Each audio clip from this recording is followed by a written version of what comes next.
Assalamualaikum dan selamat sejahtera. Nama saya Nur Izzati binti Muhammad Syukur dan rakan-rakan saya. Nama saya Nur Al-Izzah binti Nazri. Dan nama saya Nurul Farhana binti Nasro. Okay, jadi hari ini kami akan membincangkan tentang isu dalam profesyen perguruan. Salah satu isu yang kami akan bincangkan adalah tentang penyalahgunaan masa dalam profesyen perguruan.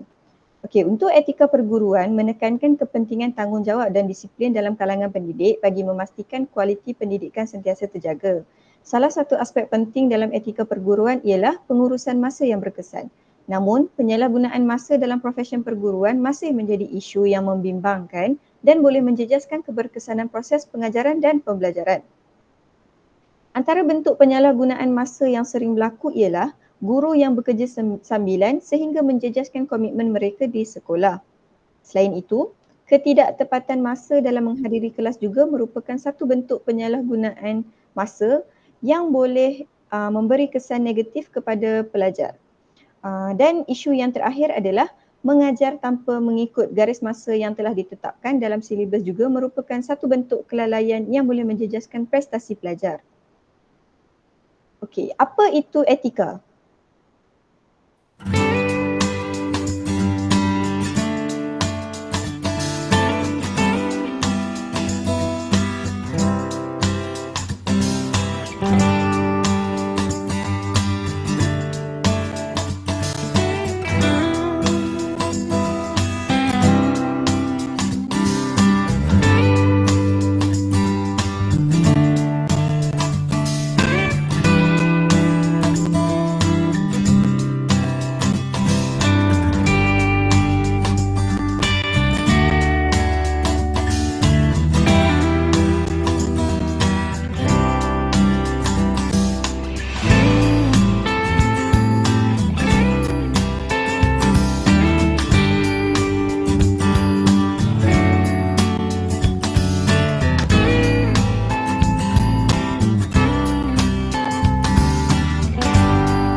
Created using Powtoon.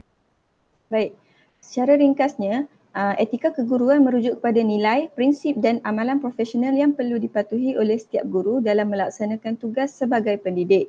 Kod Etika Perguruan Malaysia menetapkan garis panduan yang perlu dipatuhi oleh guru bagi memastikan mereka berdisiplin, bertanggungjawab dan menjaga imej profesion. Dengan mengamalkan etika keguruan yang baik, guru bukan sahaja dapat membentuk generasi yang berilmu dan berakhlak, tetapi juga mengekalkan kepercayaan masyarakat terhadap profesion keguruan sebagai satu bidang yang mulia dan dihormati. Seterusnya kita bergerak kepada analisis isu iaitu guru bekerja sambilan. Isu guru bekerja sambilan.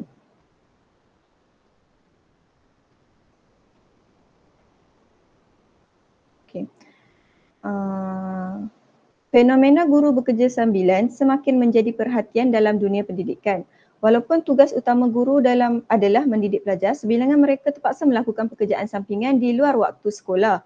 Isu ini menimbulkan pelbagai perbincangan dari sudut ekonomi, beban kerja dan profesionalisme perguruan. Oleh itu, analisis ini bertujuan untuk mengenal pasti punca utama guru bekerja sambilan serta implikasi terhadap profesion mereka. Okay. Mari kita lihat punca guru bekerja sambilan. Yang pertama adalah beban hutang dan komitmen kewangan. Berdasarkan satu kajian daripada Santiago 2019 menyatakan bahawa ramai guru menghadapi tekanan hutang seperti pinjaman pendidikan, pinjaman perumahan dan kenderaan yang membebankan. Keperluan menyara keluarga dan pendidikan anak-anak juga menjadi faktor utama mereka mencari pendapatan tambahan. Seterusnya adalah peluang pendapatan tambahan yang mudah diakses. Perkembangan teknologi dan ekonomi membolehkan guru menjalankan kerja sambilan dengan lebih mudah seperti mengajar tuition dalam talian, perniagaan atas talian dan menjadi pemandu e-hailing. Dengan platform seperti TikTok, YouTube dan Shopee, guru boleh menjana pendapatan tambahan tanpa perlu meninggalkan tugas utama mereka. Dan akhir sekali adalah kurangnya insentif dan kenaikan gaji. Sistem kenaikan gaji guru yang perlahan serta kekurangan insentif menyebabkan ramai guru merasa perlu mencari alternatif kewangan sendiri. Menurut Lesibel 2021, dalam banyak negara, kenaikan gaji guru tidak selari dengan kadar inflasi yang menyebabkan mereka mengalami tekanan kewangan walaupun telah lama berkhidmat. Okay, seterusnya kita bergerak kepada implikasi,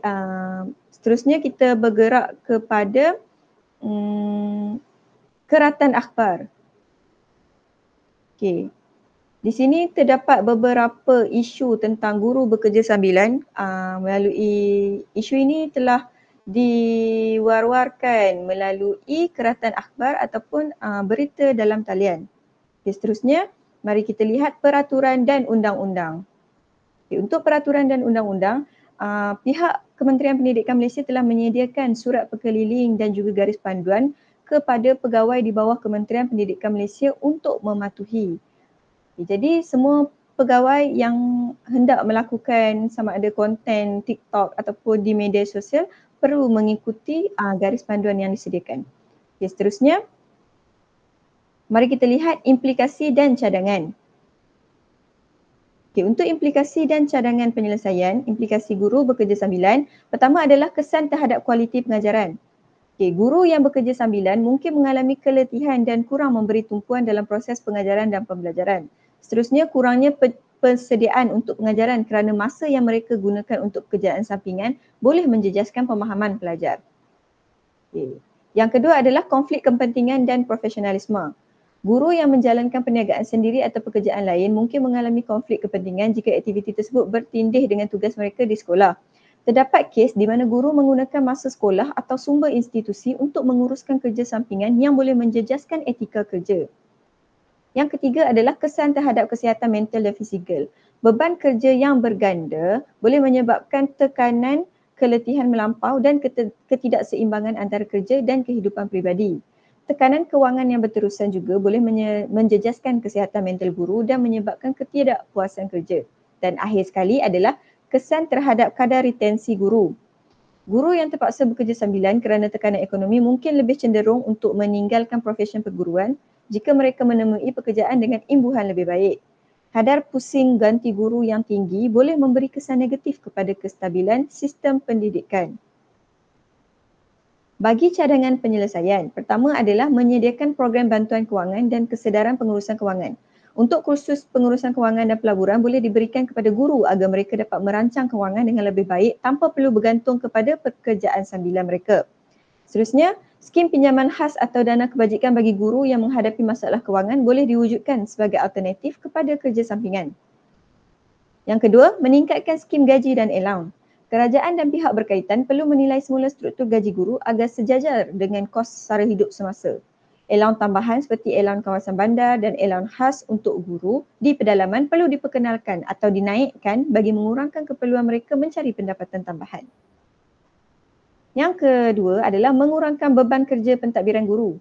Banyak guru menghabiskan masa yang lama untuk tugas pentadbiran yang boleh dikurangkan melalui sistem automasi dan sokongan daripada pembantu pengurusan sekolah. Penyusunan semula tanggungjawab dan penyederhanaan tugas bukan akademik dapat membantu guru menumpukan kepada pengajaran yang lebih berkualiti. Seterusnya adalah memperkenalkan polisi pekerjaan sambilan yang terkawal. Kerajaan boleh menggubal garis panduan yang jelas mengenai jenis pekerjaan sambilan yang dibenarkan untuk guru agar tidak menjejaskan tugas utama mereka dan juga skim pekerjaan fleksibel yang bolehkan guru menambah pendapatan tanpa mengabaikan tugas profesional mereka boleh dipertimbangkan. Okey, untuk kesimpulan,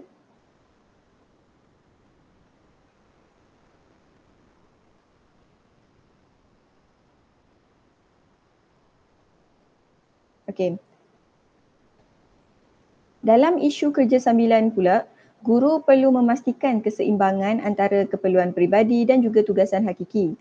Mencari sumber pendapatan tambahan bukanlah sesuatu yang salah, namun ia harus dilakukan secara beretika dan tidak menjejaskan kualiti pendidikan.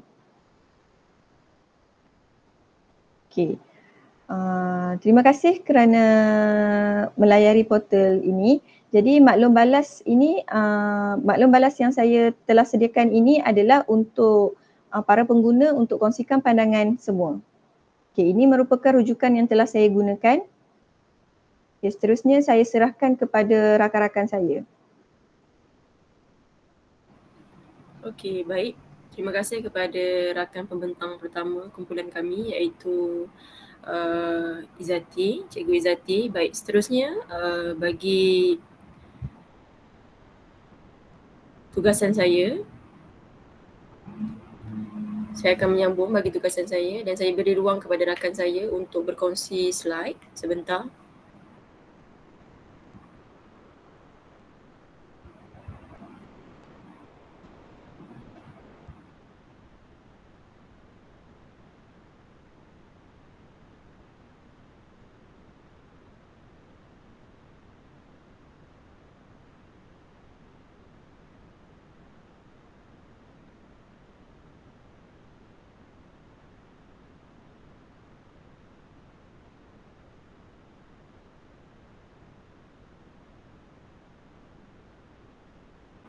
Okey, baik. Terima kasih kepada rakan saya yang baru selesai bentang dan juga rakan saya yang berkongsi laman saya. Baik, seterusnya bagi bahagian saya, kumpulan kami adalah berfokus berkenaan dengan etika guru dan juga isu berkaitan dengan masa. Jadi laman saya telah saya bahagikan kepada beberapa bahagian yang bermula daripada laman utama, etika keguruan, isu, implikasi, cara mengatasi dan juga kesimpulan. Jadi sebagai pengenalan di laman utama, laman ini sebenarnya menyediakan pelbagai informasi berkaitan dengan dunia pendidikan termasuk isu-isu semasa dalam bidang keguruan, cabaran yang dihadapi oleh para pendidik serta nilai-nilai etika yang menjadi asas kepada profesyen keguruan ini. Jadi sama ada sebagai guru yang baharu atau pendidik yang telah lama berkhidmat, laman ini diharapkan akan dapat memberikan panduan yang berguna bagi memperkukuh peranan kita sebagai seorang guru yang berwibawa. Baik, saya teruskan dengan etika keguruan.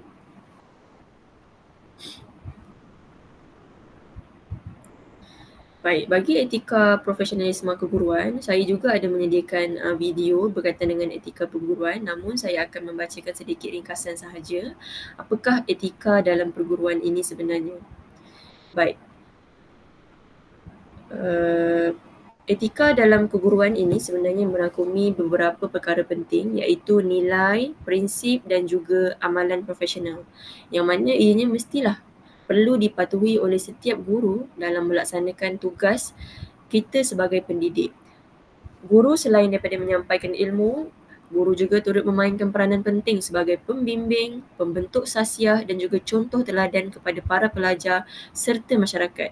Oleh itu, kepatuhan terhadap kod etika perguruan ini sebenarnya penting bagi mengawal tingkah laku guru, interaksi guru dan juga tanggungjawab profesional dalam memastikan kualiti pendidikan yang berintegriti dapat disampaikan.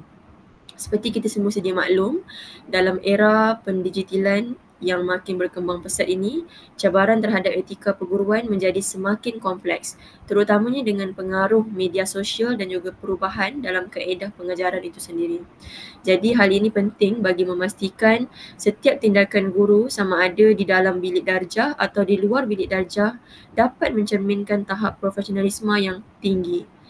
Kod etika perguruan Malaysia yang telah disediakan menyediakan garis panduan yang sangat membantu para pendidik untuk mengekalkan disiplin, tanggungjawab dan juga imej profesion keguruan tersebut. Jadi dengan mengamalkan kod etika perguruan Malaysia ini dengan baik, guru bukan sahaja dapat melahirkan generasi yang berilmu dan berakhlak mulia, tetapi juga dapat mengekalkan kepercayaan masyarakat terhadap profesion ini sebagai satu bidang yang amat dihormati dan juga bermaruah.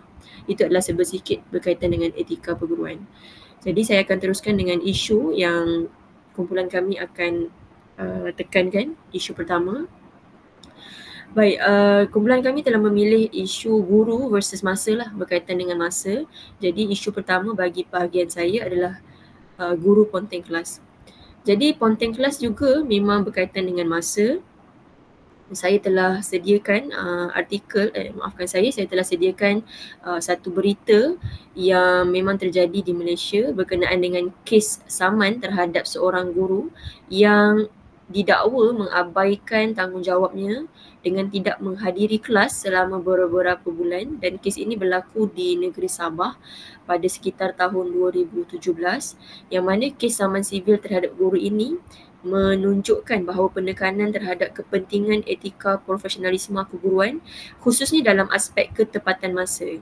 Jadi sebagai seorang pendidik, guru seharusnya bertanggungjawab untuk hadir ke kelas mengikut jadual yang ditetapkan bagi memastikan sesi pembelajaran berjalan dengan lancar, dan perlulah kita tahu bahawa dengan ketidakhadiran guru ini tanpa alasan yang munasabah ataupun sebab-sebab yang telah diperakui, bukan sahaja dapat menjejaskan prestasi akademik pelajar, malah ini mencerminkan kurangnya disiplin dan tanggungjawab terhadap profesion keguruan itu sendiri.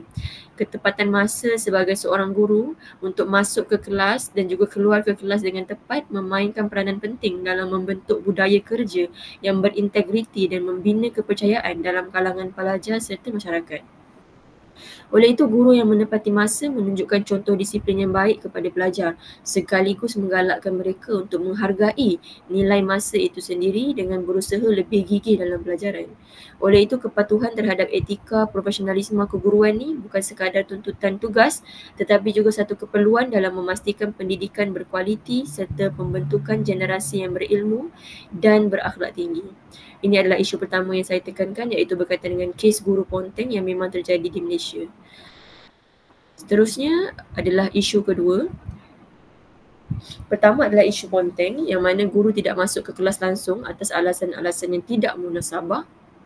Yang kedua, tidak kurang juga masalah yang amat ketara di kalangan pendidik, iaitu ketidaktepatan masa. Yang pertama adalah terus ponteng, yang kedua adalah isu ketidaktepatan masa. Ketidaktepatan masa ini dibahagikan kepada dua lah, sama ada tidak tepat masa masuk kepada kelas dan juga tidak tepat masa keluar.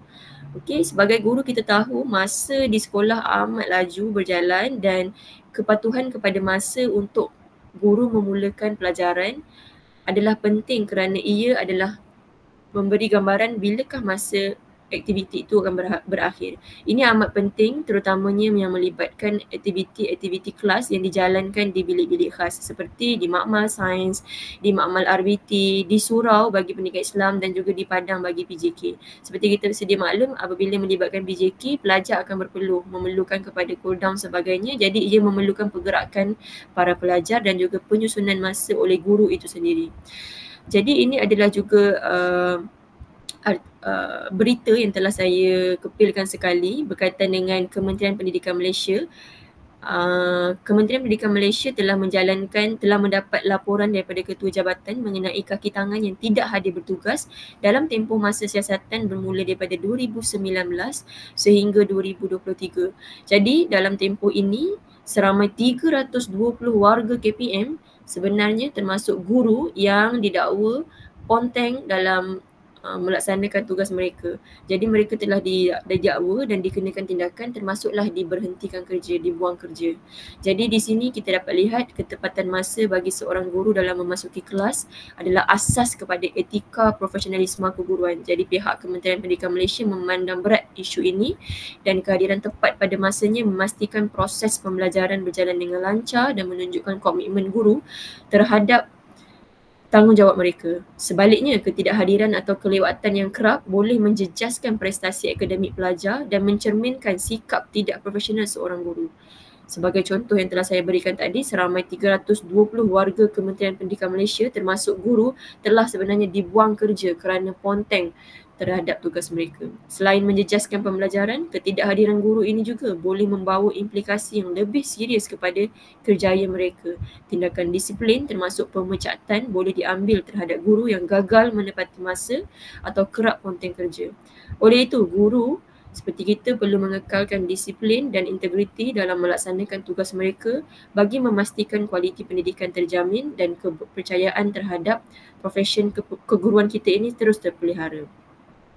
Baik, seterusnya di laman saya juga, selain daripada isu, saya juga memberikan implikasi terhadap isu-isu yang timbul melibatkan etika keguruan ini.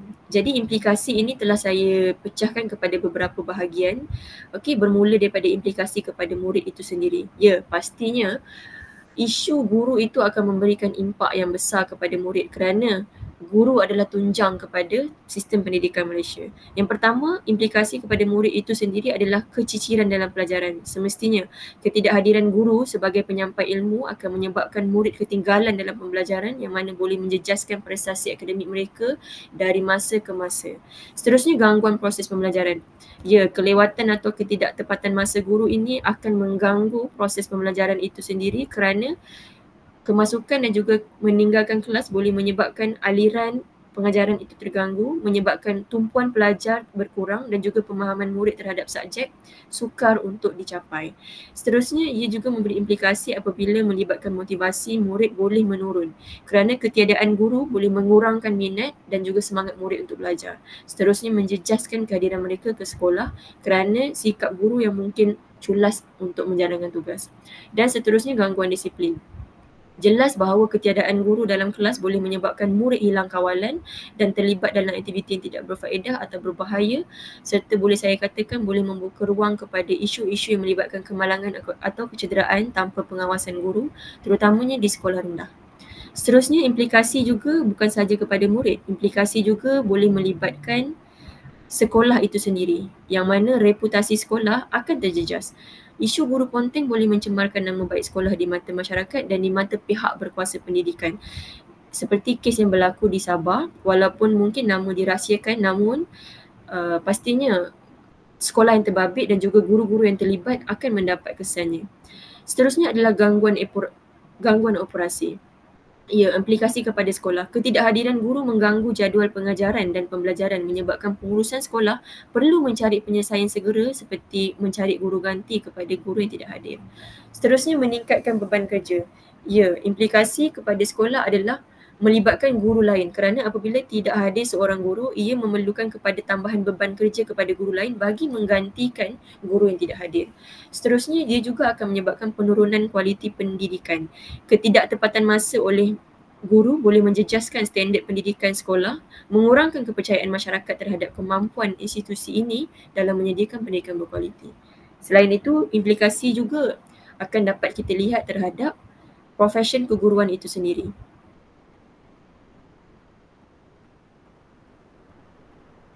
Dari sudut implikasi kepada profesion perguruan itu, imej negatif adalah yang paling utama apabila perbuatan ponteng segelintir guru ini sebenarnya memberikan impak kepada guru-guru lain yang sebenarnya sangat berdedikasi dan juga menjaga etika kerja mereka.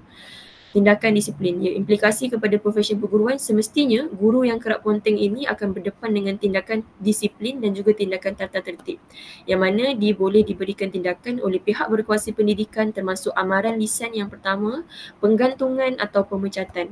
Sebagai contoh, pada tahun 2024 seramai 320 orang warga Kementerian Pendidikan Malaysia telah pun dibuang kerja kerana ponteng.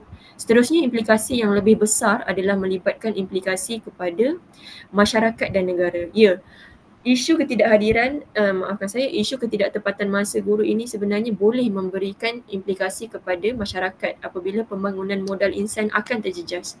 Kualiti pendidikan yang menurun akibat guru ponteng sekolah ini menghasilkan generasi yang kurang berdaya saing, menghasilkan generasi yang menjejaskan pembangunan sosioekonomi negara. Seterusnya, implikasi juga akan kita dapat lihat melalui kepercayaan terhadap sistem pendidikan yang bakal terhakis. Apabila masyarakat melihat guru tidak menepati masa, mereka mungkin akan hilang keyakinan terhadap sistem pendidikan negara ini sendiri. Ini menyebabkan ibu bapa mencari alternatif lain bagi mendapatkan pendidikan yang lebih berkualiti. Dan akhir sekali adalah meningkatkan budaya tidak berdisiplin dalam masyarakat. Seperti kita tahu, guru adalah contoh dan juga imej besar kepada murid.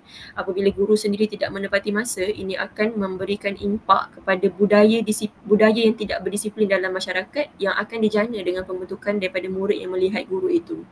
Jadi, saya juga menyediakan cara mengatasi bagi implikasi yang timbul ini. Beberapa cara mengatasi, cadangan yang telah saya sediakan adalah yang pertama sekali adalah melalui kepimpinan dan teladan oleh pentadbir sekolah itu sendiri. Seperti kita sedia maklum, pentadbir sekolah seperti guru besar dan pengetua adalah guru senior yang sepatutnya menunjukkan disiplin yang lebih baik terhadap ketepatan masa agar dicontohi oleh guru-guru baharu. Seterusnya adalah cara mengatasi masalah ini adalah melibatkan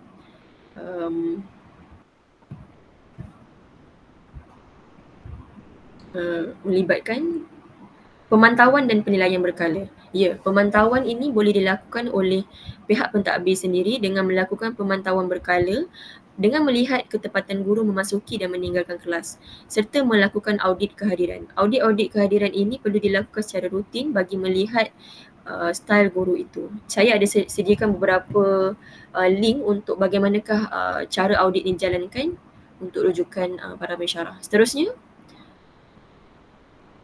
cara mengatasi yang lain adalah dengan tindakan disiplin yang tegas. Amaran dan tindakan tata tertib. Ya, amaran pertama perlu diberikan kepada guru yang tidak menjalankan tanggungjawab dengan baik, dan sekiranya berterusan, tindakan tata tertib haruslah diberi tanpa belas ihsan. Seterusnya, pengurusan masa yang efektif.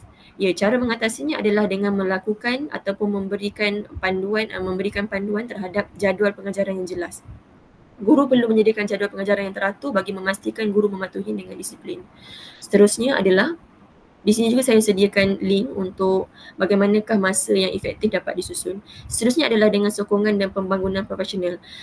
Latihan pengurusan masa. Pihak pentadbir boleh menyediakan latihan dan juga bengkel berkaitan dengan pengurusan masa untuk meningkatkan kesedaran dan juga kemahiran guru serta melatih mereka bagaimanakah menguruskan masa dengan efektif. Juga saya sertakan link, saya sertakan pautan untuk rujukan.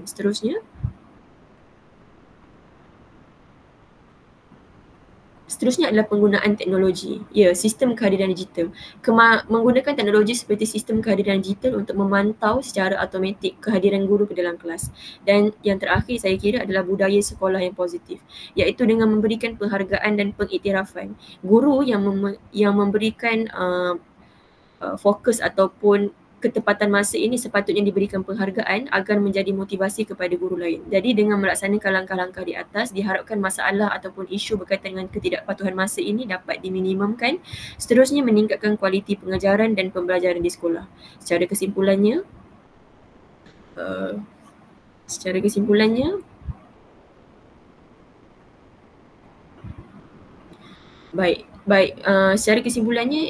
laman ini menekankan betapa seriusnya implikasi guru ponteng kelas dan juga kepentingan tindakan tegas diambil untuk mengekalkan integriti profesyen perguruan serta menjamin kualiti pendidikan agar terus dipercayai. Isu guru tidak menepati masa masuk dan keluar juga memerlukan perhatian serius untuk memastikan integriti profesyen perguruan terpelihara dan kualiti pendidikan yang tinggi dapat dicapai. Saya kira itu sahaja daripada saya. saya beri ruang kepada rakan saya seterusnya untuk membuat pembentangan. Sekian, terima kasih. Okey, terima kasih kawan saya Nur Al-Izzah. Jadi saya akan teruskan.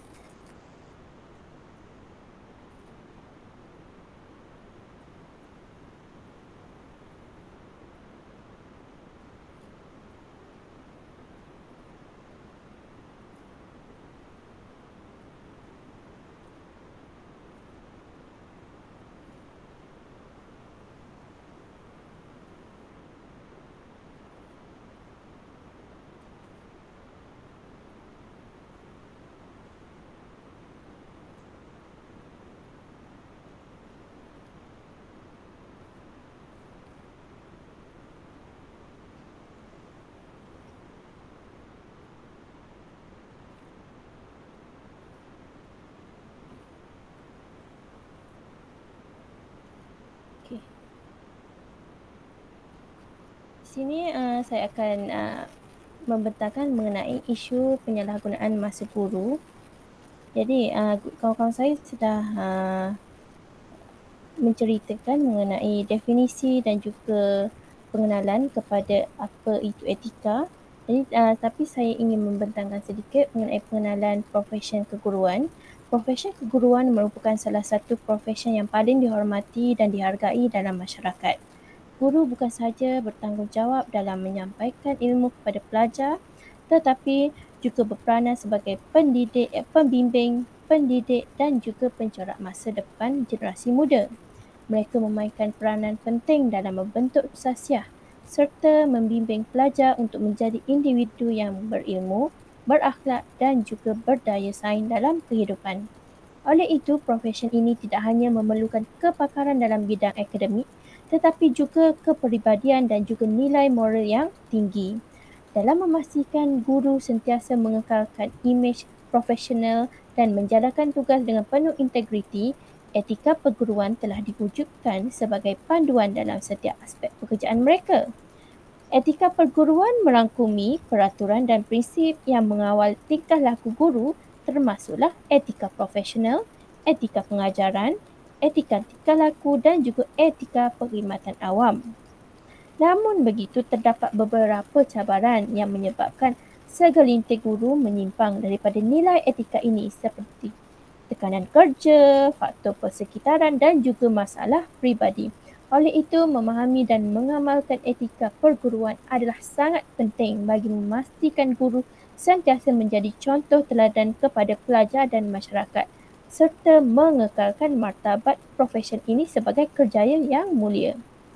Jadi di sini isi kandungan yang saya akan bentangkan adalah apa itu etika itu. Saya akan bentangkan definisi, kepentingan. Lepas itu saya akan membentangkan mengenai implikasi, cara mengatasi dan juga kesimpulan.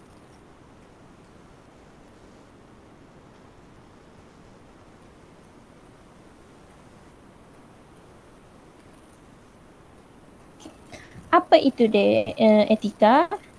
Rakan saya tadi telah menceritakan mengenai definisi, kepentingan, aspek yang terkandung dalam etika profesion perguruan. Jadi di sini saya ingin menjelaskan mengenai definisi etika melalui maksud Kamus Dewan edisi keempat, iaitu etika adalah ilmu, bukan prinsip akhlak atau moral, ataupun prinsip moral atau akhlak, atau nilai-nilai akhlak yang menjadi pegangan seseorang individu ataupun sesuatu kumpulan, persatuan, pekerjaan dan lain-lain. Jadi etika perguruan adalah isu etika perguruan merangkumi pelbagai aspek profesionalisme yang harus dipatuhi oleh golongan pendidik, termasuklah pengendalian masa. Jadi dekat sini saya akan menjelaskan mengenai isu pengendalian masa, penyalahgunaan masa.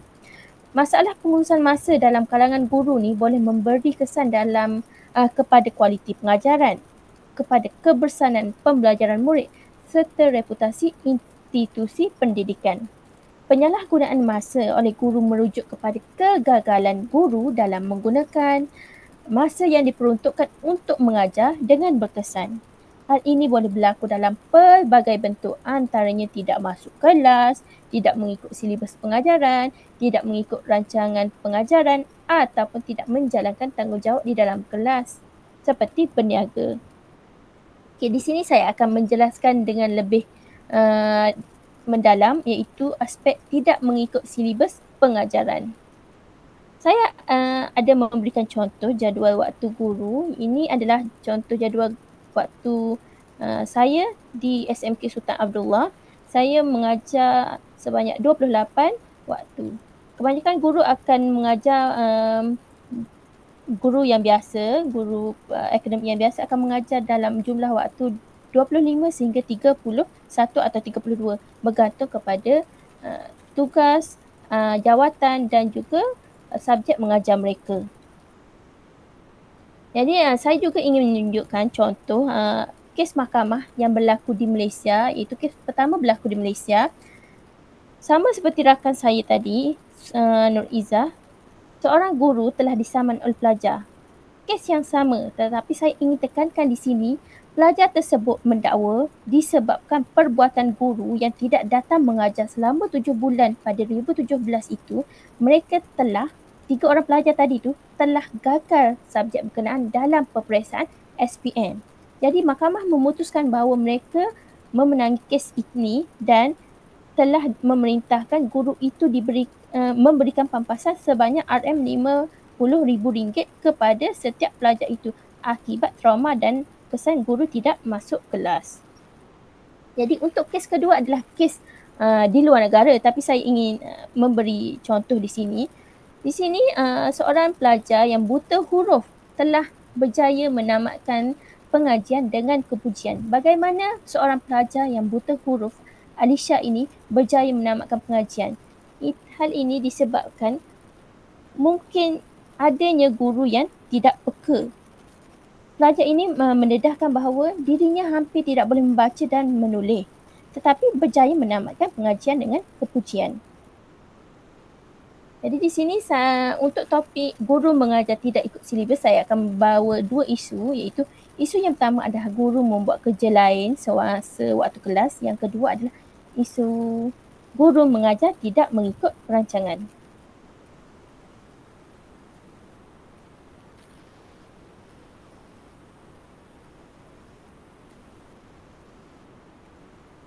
Untuk isu pertama ni, guru membuat kerja lain semasa mengajar atau tidak masuk kelas ini, anda boleh lihat ada keratan akhbar yang menunjukkan guru tiada masa untuk keluarga. Jadi kemungkinan guru tidak menjalankan tugas dengan betul disebabkan masalah peribadi. Terdapat situasi di mana guru tidak memberikan tumpuan penuh semasa sesi pembelajaran. Sebahagian guru melakukan kerja lain semasa di dalam kelas, seperti menyelesaikan tugas pentadbiran ataupun tugas peribadi mereka. Lebih membimbangkan, ada juga guru yang tidak masuk ke kelas tanpa alasan yang kukuh. Keadaan ini boleh berpunca daripada beban tugas bukan akademik yang berlebihan ataupun kurangnya pemantauan daripada pihak pentadbiran dan juga sikap tidak bertanggungjawab guru itu sendiri terhadap tugas mengajar mereka. Untuk isu yang kedua,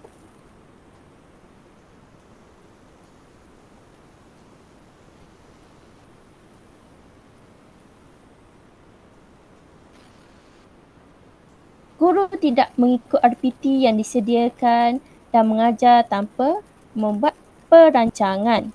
Jadi di sini ada petikan atau pernyataan daripada ibu bapa. Di sekolah lama, anak-anak mengeluh ada kalanya cikgu tidak masuk kelas sebab menguruskan program yang dianjurkan. Saya tidak salahkan guru-guru anak-anak saya, semua guru yang berwibawa.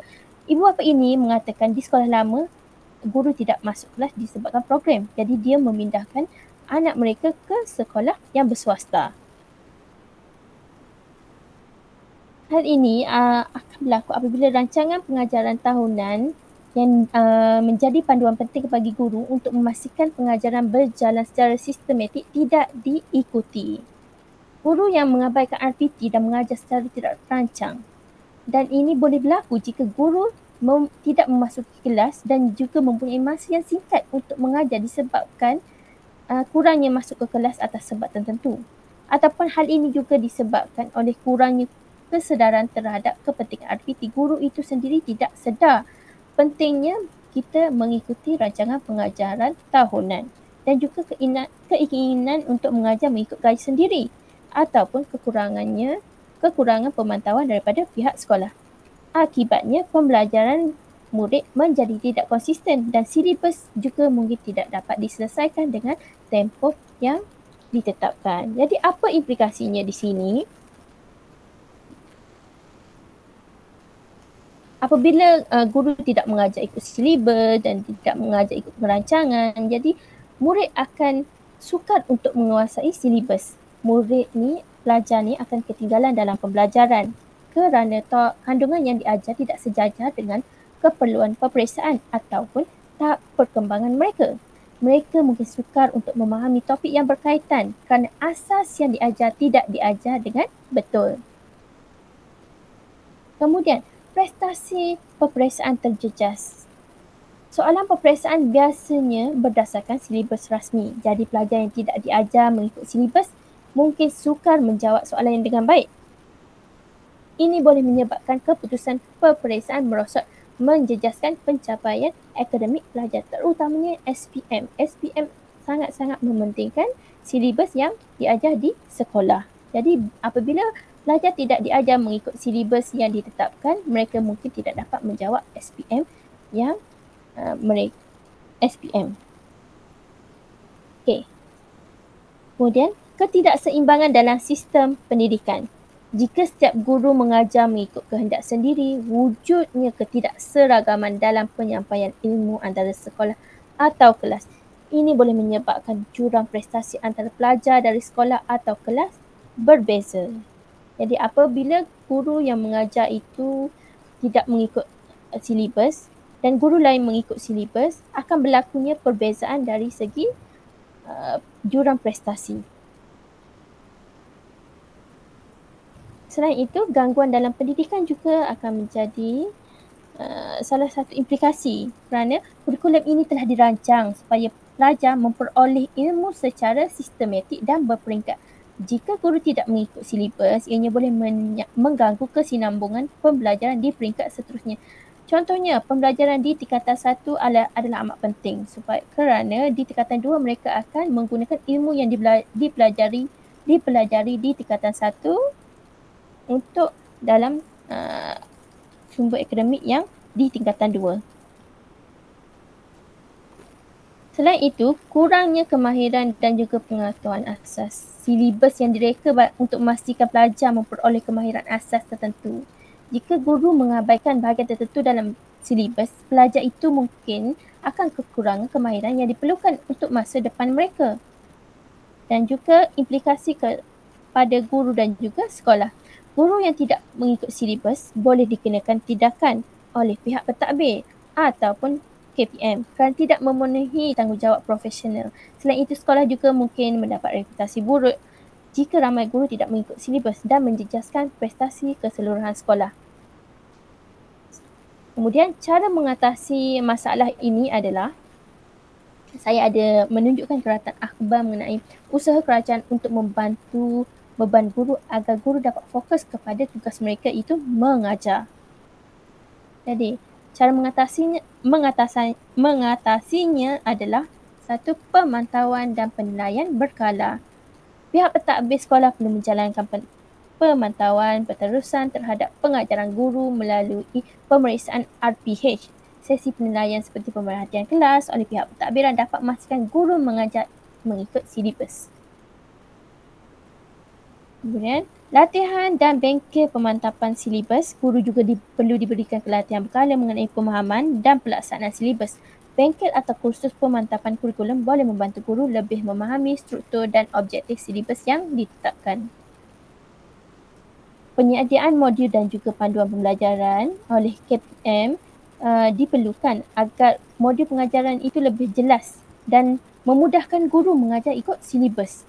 Jadi panduan pengajaran yang sistematik ini dapat membantu guru untuk merancang sesi pembelajaran yang lebih jelas dan juga lebih berkesan. Penyediaan oleh ketua panitia dan juga pentadbir sekolah. Jadi fungsi ketua panitia di sini adalah untuk memastikan semua guru dalam bidang mereka mengajar mengikut silibus. Jadi perlunya perbincangan berkala antara guru dan pentadbir dalam memastikan keseragaman dalam penyampaian pembelajaran. Dia menyediakan guru tentang kepentingan mengikut silibus. Guru perlu diberikan kesedaran bahawa silibus dirangka untuk memastikan kesinambungan pembelajaran pelajar. Menyediakan kesan negatif, contoh kesan negatif jika guru tidak mengikut silibus boleh meningkatkan kesedaran mereka terhadap kepentingan mengikuti kurikulum. Penggunaan teknologi juga boleh digunakan dalam pemantauan. Platform pembelajaran digital boleh digunakan untuk memastikan guru mengajar mengikut silibus yang ditetapkan. Sistem pemantauan dalam talian boleh membantu menilai kemajuan pengajaran setiap guru. Dan akhir sekali adalah sokongan dan perbincangan dalam kalangan guru. Maksudnya di dalam antara guru subjek masing-masing perlu adanya sesi perkongsian ilmu dan strategi mengajar supaya dapat membantu mereka lebih memahami cara terbaik mengajar dalam silibus amalan lesson study atau PLC atau perbincangan berkala antara guru dapat meningkatkan keseragaman dalam penyampaian pembelajaran. Okey. Akhir sekali kesimpulannya, isu guru yang tidak mengajar mengikut silibus ni boleh memberi kesan negatif kepada pelajar, sekolah dan juga sistem pendidikan secara keseluruhan. Ianya boleh menyebabkan kelemahan dalam pemahaman pelajar, prestasi peperiksaan yang rendah dan ketidakseimbangan dalam pendidikan. Jadi secara keseluruhannya dalam memastikan pengajaran mengikut silibus bukan sahaja meningkatkan kebersamaan pembelajaran pelajar tetapi juga menjamin sistem pendidikan yang lebih tersusun dan berdaya saing. Oleh itu, semua pihak guru, pentadbir sekolah dan pihak berkuasa pendidikan perlu bekerjasama untuk memastikan silibus dipatuhi demi kebaikan generasi akan datang. Okey, saya ada menyediakan uji minda bagi yang berminat dan juga ada rujukan yang saya gunakan untuk laman ini dan juga anda boleh berikan maklum balas terhadap Google Site ini. Okay, itu sahaja daripada saya. Sekian, terima kasih.